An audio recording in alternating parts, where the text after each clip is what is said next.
सोचो, अगर तुम्हारे पास ऐसी पावर हो जिससे तुम किसी को भी अपनी बात मनवा सको, बॉस को कन्विंस करना, दोस्त को अपनी तरफ करना या किसी अनजान इंसान को अपने डिसीजन पर लाना, ये जादू नहीं है, ये साइकोलॉजी का वो डार्क जोन है जहां से रियल इन्फ्लुएंस शुरू होता है।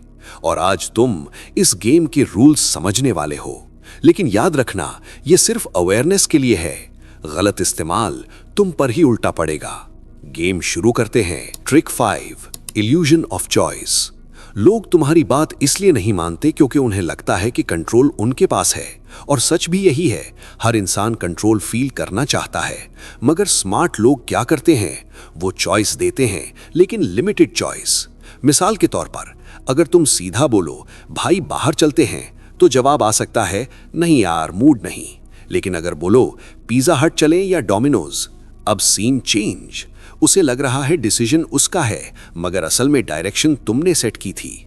इस टेक्निक को ब्रांड्स, बिजनेसेस और पॉलिटिशियंस यूज करते हैं। चॉइस का इल्यूजन दो, कंट्रोल अपने पास रखो। लेकिन रुक जाओ, अगला लेवल और डेंजरस है। Trick 4, yes ladder technique.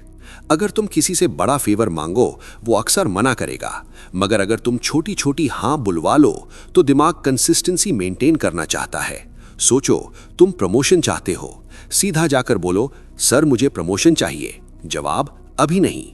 लेकिन अगर अप्रोच चेंज करो, पहला स्टेप, सर क्या मैं नेक्स्ट क्लाइंट मीटिंग अटेंड कर सकता हूं? फिर क्या मैं प्रोजेक्ट की एक्स्ट्रा रिस्पॉन्सिबिलिटी ले लूं? फिर क्या मैं लीडरशिप वर्कशॉप ज्वाइन कर सकता हूं? अब बॉस 3-4 बार हाँ कह चुका है। अब जब तुम बोलो सर क्या अब मेरी प्रमोशन कंसिडर हो सकती है, तो मना करना मुश्किल हो जाता है। ये टेक्निक सेल्स, लीडरशिप और नेगोशिएशंस में बहुत यूज होती है। छोटी हाँ फिर बड़ी हाँ। Trick 2, guilt trigger.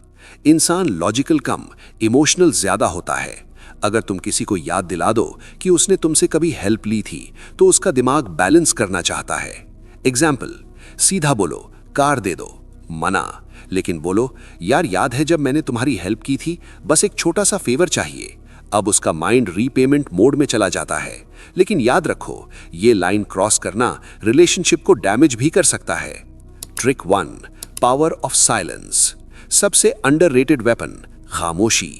लोग समझते हैं जो ज्यादा बोलता है वो पावरफुल होता है।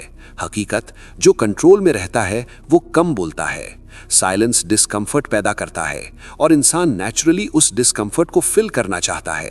नेगोशिएशन में, डिबेट में, इंटेरोगेशन में अगर तुम चुप रह जाओ, सामने वाला ज्यादा बोल देता है, कभी कभी जरूरत से ज्यादा।